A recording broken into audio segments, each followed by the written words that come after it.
El contexto sociológico con Luis Fernando García Abuzaín. Gracias por estar con nosotros en viernes a esta hora. Te vamos a escuchar con mucha atención. Bueno, y también sabemos tu cercanía con el tema Colombia y con todo lo que ha venido pasando con los acuerdos de paz, y decir, bueno, que el presidente Santos ya es declarado Premio Nobel de la Paz. Sí, muy buenos días, Marcela, radio escuchas, compañeros de cabina. Sí, nos levantamos con esa muy buena noticia al saber que el presidente Juan Manuel Santos ha recibido el Premio Nobel de la Paz por haber impulsado precisamente los acuerdos de paz entre las Fuerzas Armadas Revolucionarias de Colombia, Ejército del Pueblo y el Gobierno Constitucional de Colombia. Es una buena noticia porque ante la derrota, ¿verdad?, a mi parecer transitoria del plebiscito en el cual habrían de validarse los acuerdos de paz por un margen pequeñísimo, porcentualmente del 5%, no, del 0.5%, ¿verdad? Es una buena noticia que esperemos impulse y fortalezca el diálogo o los diálogos que está teniendo el presidente Juan Manuel Santos con las fuerzas opositoras al sí de los acuerdos de paz en Colombia, ¿no? Y precisamente la reflexión del día de hoy cierra el círculo que iniciamos la semana pasada con nuestros radioescuchas en ese mismo tenor, ¿no? Y se titula Colombia no a la paz. Por diferencia mínima, los colombianos votaron no el pasado 2 de octubre a los acuerdos de paz signados por el gobierno de Juan Manuel Santos y las Fuerzas Armadas Revolucionarias de Colombia, Ejército del Pueblo Nacional, para finalizar una guerra de 52 años de historia. 50.21%, es decir, 6.431.000 colombianos negaron los acuerdos que tomaron casi 4 años de negociación en La Habana. 49.78, es decir, 6.377.000 colombianos lo refrendaron con un 73% de abstencionismo. El departamento de Antioquia, tierra de Álvaro Uribe, expresidente de Colombia y principal promotor del no, fue clave para la derrota plebiscitaria, con 1.057.518 votos. Ironía, 10 de los 12 departamentos con más víctimas del conflicto votaron por el sí. Juan Manuel Santos, a raíz de este resultado plebiscitario, en el cual hubo una diferencia no era de 0.05, sino de 0.02, Juan Manuel Santos precisó: no me rendiré, seguiré buscando la paz hasta el último minuto de mi mandato con todas las fuerzas políticas de Colombia. Las FARC concordaron: el amor que llevamos en el corazón es gigante y con nuestras palabras y acciones seremos capaces de alcanzar la paz. ¿Qué sucedió? Legalmente el plebiscito era innecesario, pero indispensable para dar legitimidad política a los acuerdos de una Colombia dividida por el conflicto. Uribe articuló una campaña nacional que resaltó el resentimiento contra las Fuerzas Armadas Revolucionarias de Colombia y fue exitoso. Santos, a su vez, impulsó una cruzada con tiempos muy cortos para educar a los colombianos sobre la importancia de apuntalar el sí, pero no le alcanzó. ¿Qué sigue? El plebiscito no es vinculatorio para revocar los acuerdos que continúan firmes. Empero, la presión política de las fuerzas de derecha representadas por Uribe y su partido, el Centro Democrático, autoexcluidas a lo largo del proceso, obligarán su renegociación en puntos sensibles. 2 de ellos son el juicio y las penalidades a las Fuerzas Armadas Revolucionarias Colombianas por delitos cometidos en el conflicto y su transición como partido político o movimiento social al sistema político electoral. No hay de otra, como lo puntualiza Sergio Fajardo, exalcalde de Medellín y el gobernador de Antioquia. Este es el momento de la política en su expresión más noble. Toca sentarse en la misma mesa por encima de contradicciones y enemistades, con generosidad y sabiduría, para parir con dolor la paz. Hasta aquí la reflexión, Marcela. Bueno, mucho que aprender, pero también mucho que entender. Finalmente hubo una discusión de que cómo va a ser posible que el pueblo colombiano no haya aceptado la paz.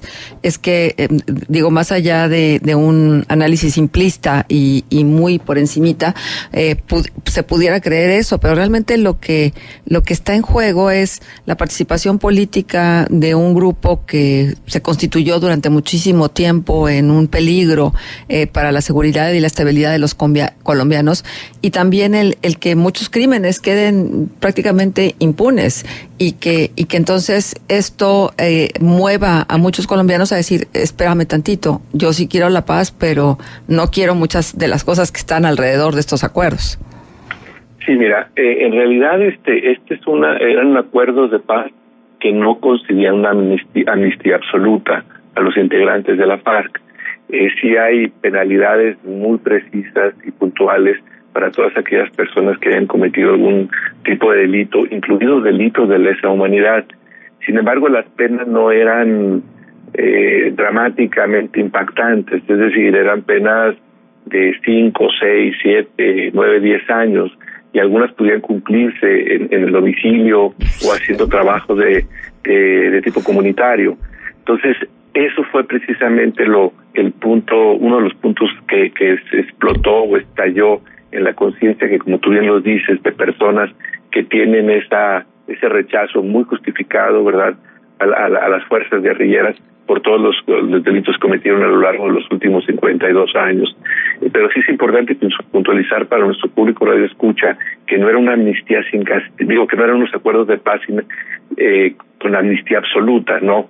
Había castigos, había penas por delitos muy puntuales que habían cometido algunos integrantes de las Fuerzas Armadas Revolucionarias, en particular los jefes, los comandantes, la gente que había tomado las decisiones y había, de alguna manera, las había ordenado, ¿no?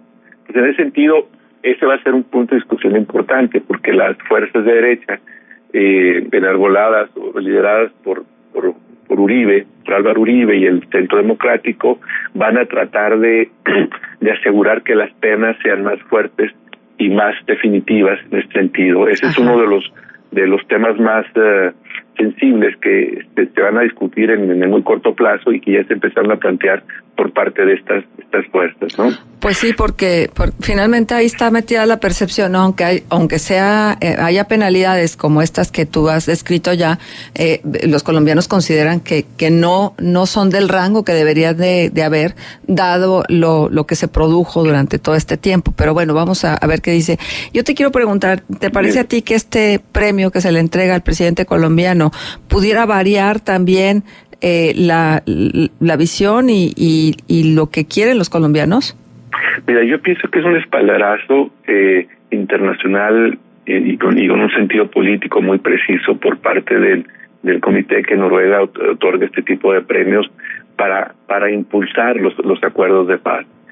Y yo creo que sí va a tener un impacto en Colombia positivo, ¿verdad?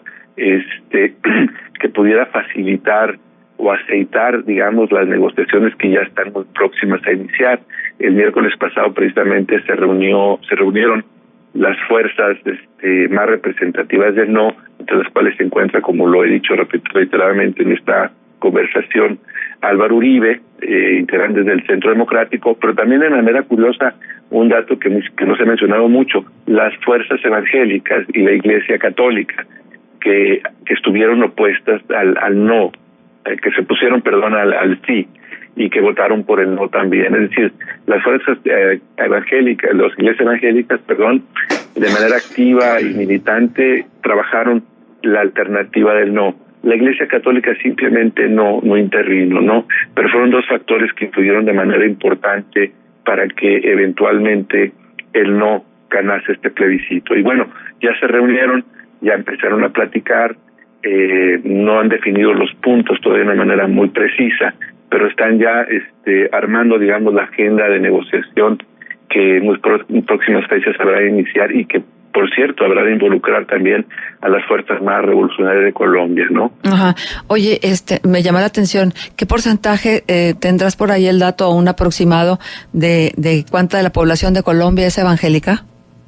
Fíjate, no lo tengo, pero te lo consigo para la próxima, nos veamos. No lo tengo, pero yo me imagino que han de ser números muy parecidos a los de México, donde precisamente las iglesias evangélicas han venido cobrando una importancia creciente en los últimos 25 años más o menos, ¿no? De ahí que México ya no sea un país tan católico, tan guadalupano como siempre presumió serlo, ¿no? Y continúan a la alza, ¿no? Yo imagino que es un fenómeno muy similar porque el cristianismo o las iglesias cristianas como tal crecen en países pobres, pero que a su vez tienen una iglesia católica que ha dejado de cumplir su papel como interlocutoras, ¿no?, de su salvación o de su significado para entender la vida tal como es, ¿no? En ese sentido, han de ser números muy similares, pero yo te prometo conseguir ese dato para la próxima vez. Oye, es que estoy encontrando que los grupos religiosos en este momento, o las religiones en sí mismas, están adquiriendo una notoriedad en el marco de las decisiones políticas y en el diseño de las políticas públicas. Digo, aquí en México vemos todo este movimiento en pro de la familia y las manifestaciones en contra de los matrimonios igualitarios, etcétera, ¿no? O de las uniones o los pactos de solidaridad entre parejas del mismo sexo. Y luego vemos que en Estados Unidos pues hay una buena porcentaje de católicos que está alentando el proyecto de Donald Trump y está buscando que no sean los Clinton los que estén en el poder, porque consideran que estando Hillary está en automático Bill Clinton. Y entonces la verdad es que como que es un reavivar pues la capacidad de poderío de la Iglesia en la cosa política. Sí, muy perceptiva tu reflexión, muy perceptiva. Y en ese sentido tienes razón. Aquí lo interesante es que las iglesias cristianas tienden a asociarse con las opciones más conservadoras o de derecha. Mira, por ejemplo, en el caso de Colombia, los acuerdos, que por cierto este fue uno de los temas también que es importante resaltar, eran 300 páginas, ¿no? Y Santos no tuvo tiempo de resumir de manera sencilla y clara una pedagogía que pudiera llegar a todos y cada uno de los colombianos en un tiempo muy corto, ¿no? Eso no ayudó porque la gente mal comprendió finalmente muchas cosas porque no tuvo acceso de manera didáctica y sencilla a los mismos.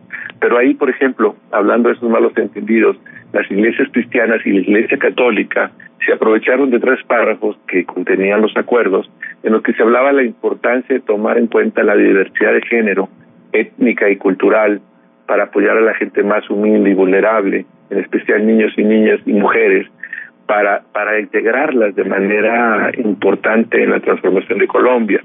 Hablaban también de promover la equidad de género. Bueno, estas 2 frases, o 3 que están por ahí, que hablaban única y estrictamente de establecer un solo parejo entre hombres, mujeres, niños, sobre todo en poblaciones vulnerables, lo tomaron las iglesias cristianas y la católica también como una afrenta a la familia, como si hubieran introducido una ideología de género que debe de vulnerar los intereses básicos de ambas iglesias, porque en eso coinciden, que se resumen en la protección de la familia natural, que ellos conciben como padre, madre e hijo. Bueno, de estos 3 puntos se desató una polémica en Colombia para asegurar por parte de las iglesias cristianas y de la católica, que se mantuvo silente, ¿no?, o silencia, de que los acuerdos involucraban una destrucción de la familia como tal y una cercanía estrecha con los grupos LGTB, es decir, lesbianos, transexuales, transgenéricos, etcétera. Y de ahí se agarraron como argumento político para promover en todas las iglesias cristianas, ¿verdad?, y la católica, insisto, ¿verdad?, distante, ¿no?, la idea de que los acuerdos vulneraban principios evangélicos, cristianos y católicos, ¿verdad?, que se resumían en la preservación de la familia como la entienden ellos hasta el día de hoy. Bueno, a partir de eso ellos desataron una campaña nacional que vulneró de manera significativa la opción del sí, ¿no? Y sí, tienes razón, y es importante que se analice en un sentido más amplio el papel que están jugando las iglesias cristianas en Estados Unidos, aquí en México y en Colombia, ¿no?, para apuntalar una visión, a mi parecer, conservadora de la definición no solamente de la sociedad, sino de la familia y la relación entre las personas. Exacto. Pues muy interesante, Luis Fernando. Yo te agradecemos que nos traigas estos temas y que nos permitas reflexionar a partir de lo que te escuchamos. Gracias. Al contrario, muy agradecido yo, y nos vemos la próxima semana. Sí, muchas gracias.